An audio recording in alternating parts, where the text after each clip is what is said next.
Something for the girls. Another all-star salute to waves in navy blue. In our Navy Spotlight, the distinguished actor, Mr. Ronald Colman. How do you do, ladies and gentlemen? In dedication to the women in navy blue, serving alongside the fighting sailors of the United Nations, we offer you a sprig of laurel laid upon the crypt of a deed. Gene Fowler's unforgettable and stirring story, The Jarvis Bay Goes Down.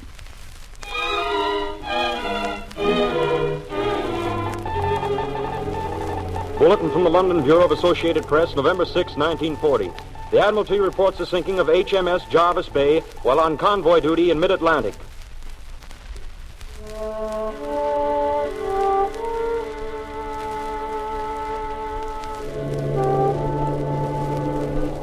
She's an old freighter of some 14,000 tons standing in the roadstead of a port somewhere south of Singapore. She lisps a bit as if wearied by the typhoons of the China Seas, by the whole gales of Tasman, by the turbulence of wind off Borneo. Her gear is obsolete, her iron skin blistered, pocked with rust.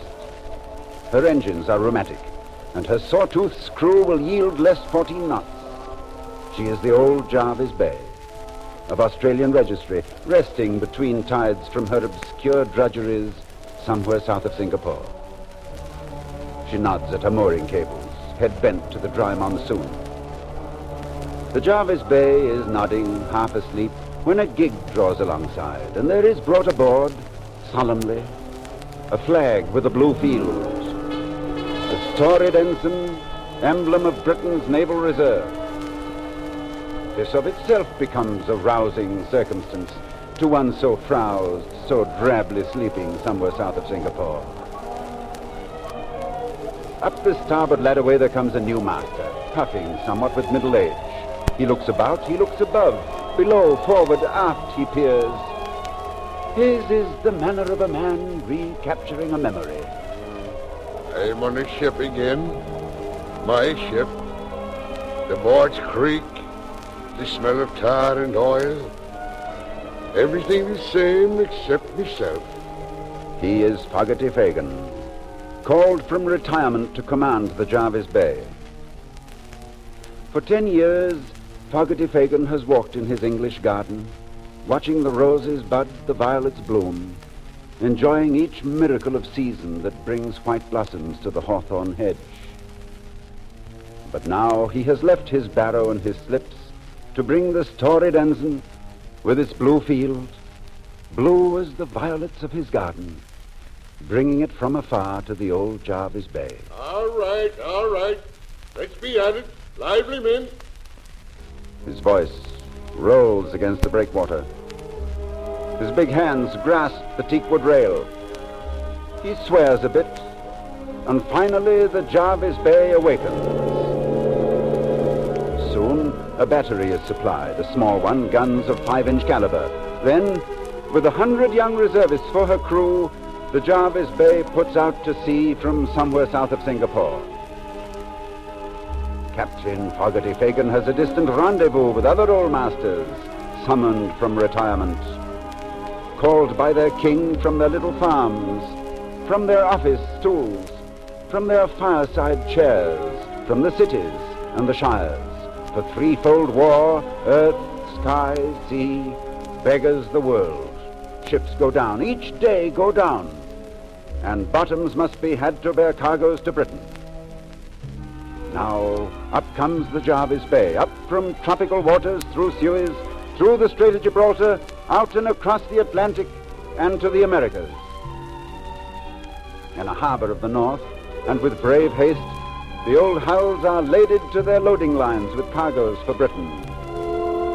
Captain Fogarty Fagan listens to the rumbling of winches, hears the Samson posts creak, hears the chains and blocks complain, harries his first officer, Mr. Willson, with commands, as things needful for the life-beat of England's great heart are stowed aboard. Hurry! Stand there, Mr. Wilson, sir. We're not sleeping now, Mr. Wilson, somewhere south of Singapore.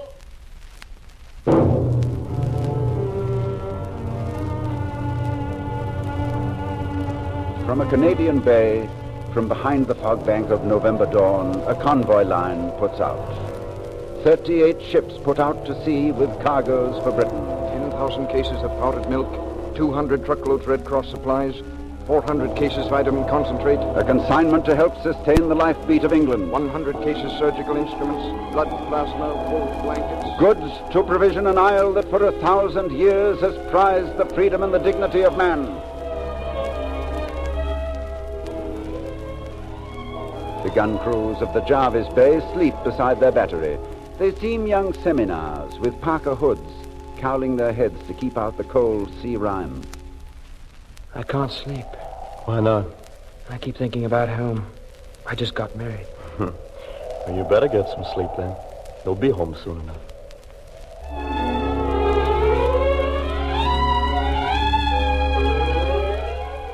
Night falls, a great and somber hymn. The night of November the 4th, 1940 years since our Lord, is an anthem of wind and small following sea. The morning comes like a priest upholding a golden monstrance. The morning of the 5th finds the Jarvis Bay and her convoy strung like a procession of pilgrims against the dawn. The ship's bell sounds. The practice rounds are fired. The sun is on the meridian, and Fogarty Fagan shoots the sun for latitude. 8 bells again, and Fogarty Fagan shoots the sun for longitude. And then at 5 o'clock, the lookout calls from the crow's nest. Ship, sir, off the starboard bow! Through his glass, Fogarty Fagan makes out smoke, a black gargoyle in the sky, east by southeast. Then sights a ship hull down. And now, a battleship comes boiling over the horizon. She opens fire with heavy guns. Captain Fogarty Fagan telegraphs his engine room to strain the boilers till they burst. He bellows, curses, brings to bear the puck guns of his battery against the Goliath armor of the battleship, sends up smoke to screen the fleet. He orders all the convoy ships to scatter wide and fast. Then Fogarty Fagan sets out alone to meet the battleship. 5-inch guns against 11-inch guns. Eggshell hull against crop plate. Damn me, Mr. Willson, sir. We're not hearing mandolins today somewhere south of Singapore. This is a mad thing to do, this sea charge of the Jarvis Bay. Yet a sky of dead admirals looks down from the Grand Haven, looks down at Fogarty Fagan, whose senile tub steams bows on for the battleship. Nelson, Drake, Beatty, Harwood, yes, and the Americans, Porter, Farragut, and John Paul Jones, all look down in wonderment. And now a burst of shrapnel rakes the Jarvis Bay and tears the right arm from the sleeve of Fogarty Fagan. He does not fall. He grasps the teakwood rail with his other hand, masking his agony with bellowings that rise above the guns.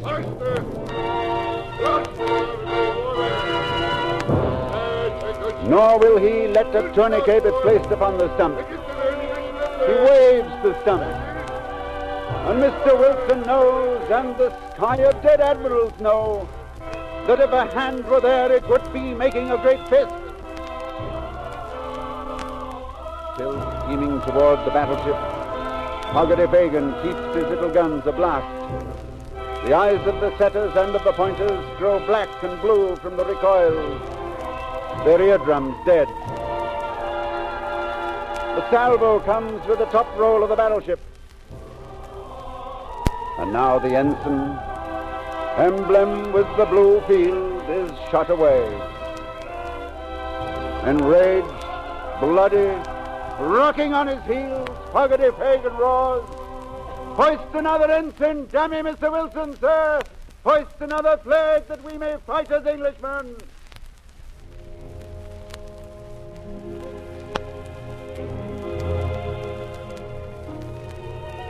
The Jarvis Bay, ablaze from stern to bow, at dusk still fires her puny guns and will not change her course. salvos from turrets, guns 3 over 3, make great geysers grow about the old ship's wake, but still her guns give voice. And now she's struck below the waterline. Her boilers go. The Jarvis Bay begins to settle by the stern. Yet, sinking, still she faces her antagonist. Then the waters begin to close over her. The waters close over Fogarty Fagan and over the flag that once was used for burials at sea. And now night spreads its shroud. Of 38 ships in the convoy, 29 are saved, their cargoes saved, to help sustain the life-beat of England. While from the sky, dead admirals look on and claim Captain Fogarty Fagan for their own.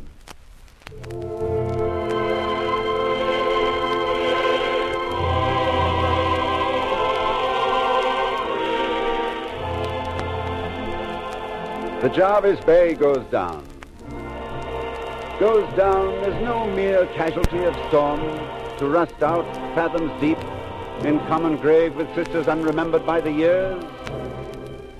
The Jarvis Bay, of Australian registry from somewhere south of Singapore, goes down in the history of an isle that for 1,000 years has prized the freedom and the dignity of man.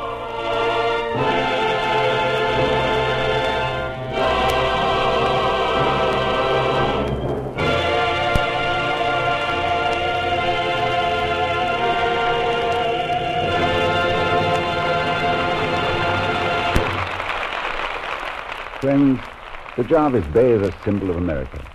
In our great art galleries, there are paintings that symbolize America, too. A farm in Ohio, Coney Island on Sunday, a gas station on the desert, and smokestacks above Pittsburgh. But the best action picture of America today is the Navy throwing a bridge of ships and planes across the ocean. The bridge on which the Army is marching and fighting to victory. Navy courage, Navy devotion to America are an American tradition born before Washington was president. Indeed, it was George Washington who said, "Without a decisive naval force, we can do nothing definite, but with it we can do everything honorable and glorious." Navy's glory is the honor of the individual, not only of the man, but the woman. The story of American women serving their country is not a new one. A long time ago, a handful of women stood behind log stockades, fighting at the side of their men. Today, as this story goes into its greatest chapter, the same kind of woman wears the blue uniform of the Navy Wave. She walked out of a world of beauty shops and department stores, and theaters and offices and evening wraps and flowers, into a world of Navy administration, radio engineering, link training, and air tower control, of aerial photography and maps and trucks, to fill all but a handful of jobs in order that her man can go down to the sea in battleships. The Navy Wave is an American girl who would rather wear a gingham house dress than a uniform, who would rather create life than help to destroy it. That's right, an ordinary American girl. The same kind of girl who has fought beside her man and her country since 1776. Thank you, Ronald Colman, for that memorable narration of The Jarvis Bay Goes Down. The original musical score was composed and directed by Meredith Willson. Our thanks to all of you for appearing on this Navy program, Something for the Girls. And now an important message for young women 20 to 36. Do you have a man who is fighting for you and for our country? Do you want to prove to him that you are the kind of person that he can always depend on in a crisis? Then by all means, get a copy of the new free booklet, The Story of You in Navy Blue. It tells you and it shows you an actual photograph how you can become a wave. Write for your copy today to Waves, Washington 25, D.C. That's Waves, Washington 25, D.C. And listen in again for another star-studded program of Something for the Girls. This is Frank Martin saying goodbye to you for the Navy's Waves America's first ladies were helping to speed the day of victory. And now, a further word for you.